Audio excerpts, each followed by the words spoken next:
Esto es así, querido doctor Leonardo Tomás, contador público nacional, titular del estudio contable Leonardo Jorge Tomás y Asociados. Mirá qué presentación, todo completito. ¿Cómo andás, Doc? Bienvenido. Buen día, Horacio. ¿Cómo están? Buen día a la audiencia. Gracias por venir. No, ¿Esto es por así? favor. ¿El dólar siempre se agacha para tomar impulso? Y en la creencia popular está esa idea, digamos. Acá lo que hay que considerar, lo hemos hablado, es que el mercado que maneja esa cotización es un mercado muy acotado.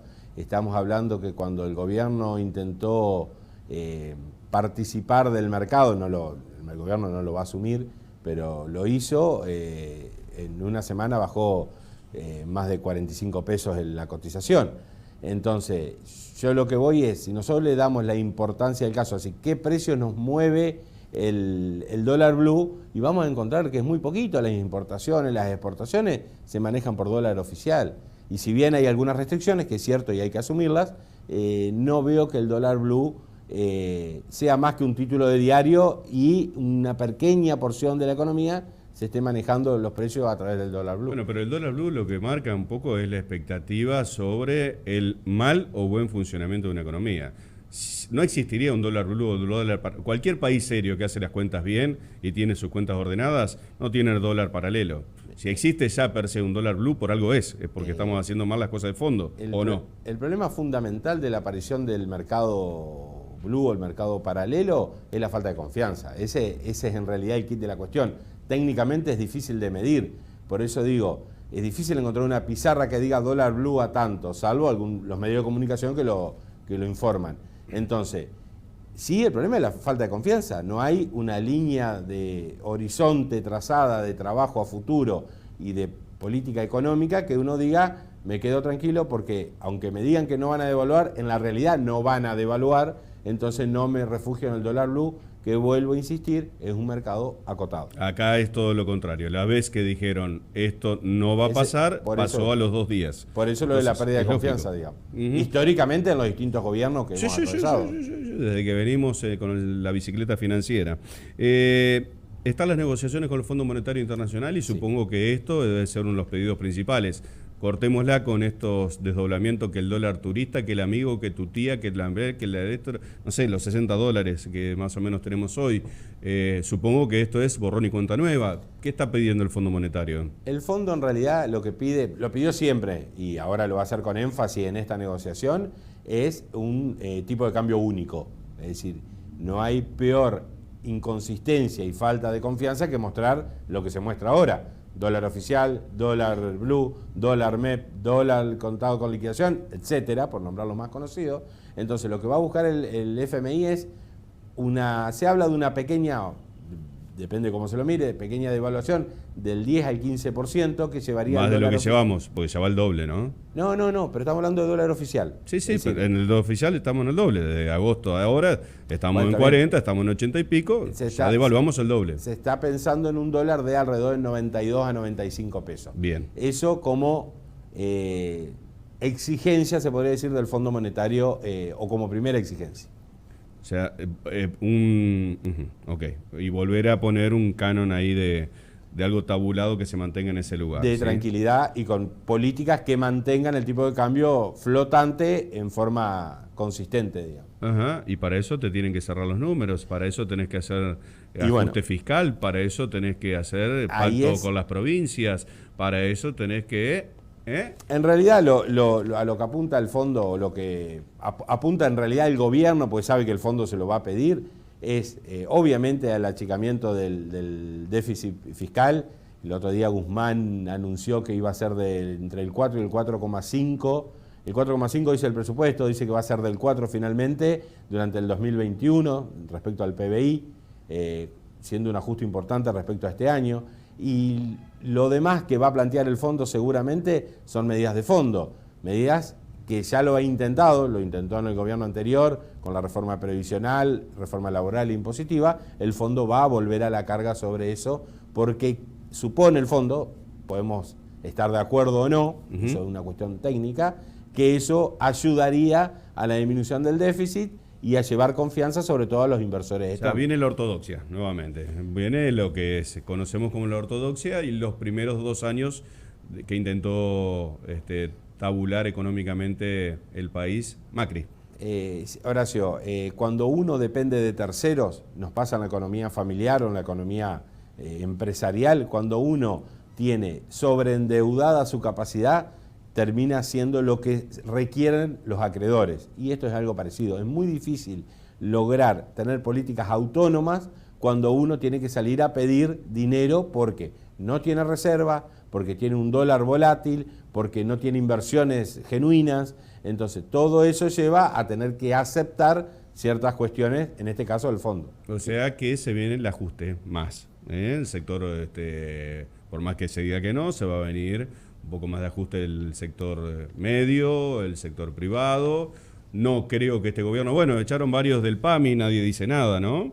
Hubo varios despedidos en el PAMI, hubo movilizaciones en la ciudad de Paraná, los sindicatos parece que eso... Bueno, esa no es gente trabajadora, digamos, una cuestión política. Soy irónico. Quiero decir, sí, van a hablar del achicamiento del Estado, primero, indudablemente. El ajuste se dio ya, a este momento, con la inflación y el no arribo a paritarias y a acuerdos colectivos que lleguen a empardar al menos la inflación. Ya eso es un ajuste, es el primer ajuste. El segundo ajuste, ¿por qué está dado?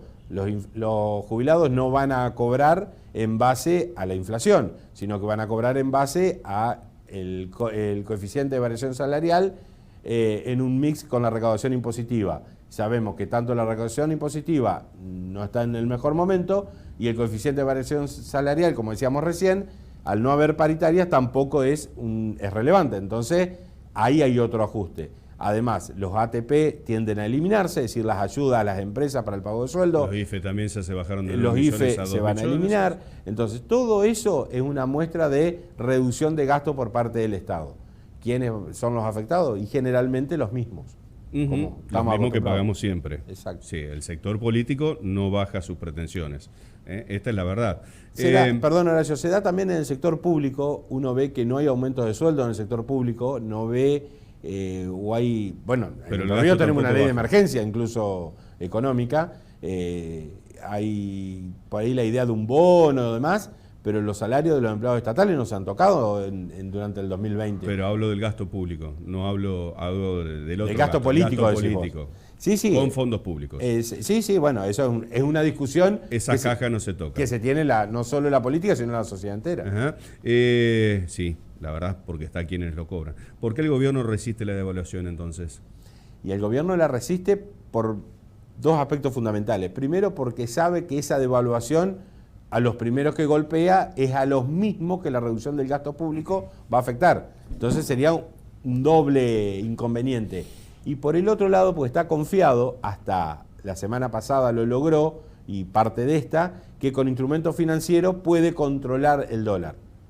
El futuro dirá si esto es a mediano o largo plazo o si solamente queda en una intención. Pero lo estamos controlando, cambiando, en vez de lo que es maquinita, por deuda, o sea que es... Por deuda que incluso es cara, es una deuda cara. Atada a dólar. Pero vuelvo a lo mismo que dije recién, Horacio, es decir, es un gobierno que asumió sin posibilidad de endeudamiento, en un default declarado, cuando hablan de perfilamiento es default, entonces eso no hay que olvidarse, y que lo agarra una pandemia. Entonces, entre ese mix, es decir, uno tiene que pensar que el gobierno, las armas que le está peleando con dos escarbadientes, más allá que estamos, en lo personal, disconformes con muchas medidas desde el punto de vista económico, incluso por la tardanza en la que aparecieron, digamos. Bueno, pero para que los números internacionales no dan tan mal. Vos viste cómo vienen levantando las commodities, soja, trigo. No te digo que están en los $600, pero ya están más de 400 y pico, que eso no pasaba hace 4 o 5 años atrás. Y más también. Ver la lucecita de esperanza por ese lado, me parece, ¿no? En eso se apoya el gobierno cuando dice no quiero devaluar para no afectar a las clases de los estratos más bajos. Controlar con instrumentos financieros hasta cuándo. ¿Cuál es el horizonte que se pone en el campo? La próxima cosecha, marzo del año que viene. Ahí ve la luz al final del túnel. El tema que mientras tanto tenemos que casi rezar de rodillas que los commodities, como vos decías, se mantengan en alza y que tengamos una cosecha buena, que haya buena cantidad de agua, que no tengamos los inconvenientes que no que te tuvimos pelees con el con trigo, el por ejemplo. campo, con las cosas que suceden, No, por con eso, las inclusiones de las tierras. Pero apunta esencialmente a estas medidas cortoplacistas, instrumentos financieros y evitar la devaluación, apunta a marzo. Estrategias y desafíos del gobierno para la normalización, querido doctor, ¿qué vería usted? Y lo fuimos viendo en la charla, es decir, ¿qué busca el gobierno? Primero, el ordenamiento fiscal, que es lo que hablábamos recién, todo lo que se refiere a gasto público, IFE, ATP, etcétera, etcétera. Se habló, pasó medio de largo en las noticias, pero ya se confirmó que a partir del 31 de diciembre se liberan otra vez las tarifas de servicios públicos. Sí, no pasó desapercibido. En algunos casos sí, hay algunos medios que no lo replicaron demasiado. Esa libertad de las tarifas también es un reordenamiento fiscal, nos guste o no nos guste. Sigue con la reducción de emisión monetaria, a pesar de esta importación de billetes desde España. ¿Por qué? Che, no tenemos chicones, no tenemos casa de moneda, que tenemos que pedirle a la casa de moneda. Hay que ver dos española. cosas. Primero, la capacidad que tienen para trabajar. ¿Están a full los muchachos? Y capaz que Con la recalentaron tinta, las sí. máquinas. Claro. Y el otro inconveniente muchas veces es el costo. Por ahí es mucho menos costoso importarlo que hacerlos acá. Y bueno, puede pasar, suele pasar. En muchas actividades suele pasar eso. Sí. Te decía...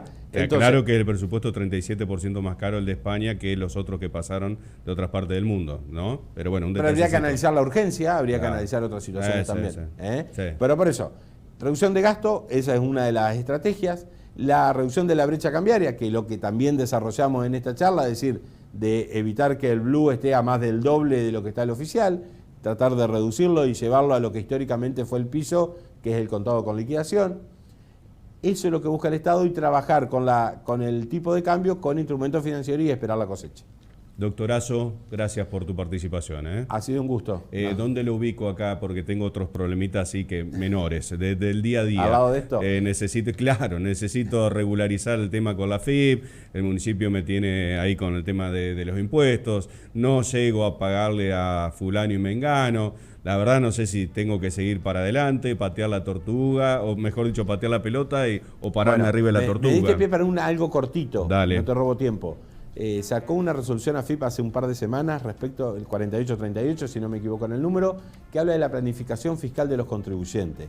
Ojo con eso, atentos, si bien es una copia de una legislación a nivel internacional, traído a la Argentina, embarca a empresarios, pymes, comerciantes y demás, que nosotros, los asesores de ellos, tengamos que informarle a la AFIP qué beneficio fiscal nos vamos a tomar a futuro. Es decir, yo tengo que informar el año que viene qué beneficio fiscal para reducir la carga tributaria voy a tomar del cliente.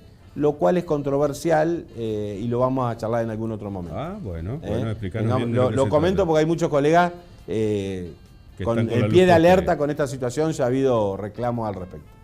Bueno, Doc, ¿dónde lo...? Belgrano 545 423 5529 el teléfono. Ya lo llamo, llame ya. Gracias, doctor. El doctor Leonardo Tomás, contador público nacional, estuvimos hablando del tema macroeconómico y bueno, lo que habla todo el mundo en el día de la fecha. Sí, gracias por los bizcochitos, dicen los burócratas acá del control. Evidentemente se lo está comprando contador con ese tipo de estrategias. Muy bien, vamos a la primera pausa y enseguida volvemos con mucho más. Tenemos de todo en el programa, ya venimos.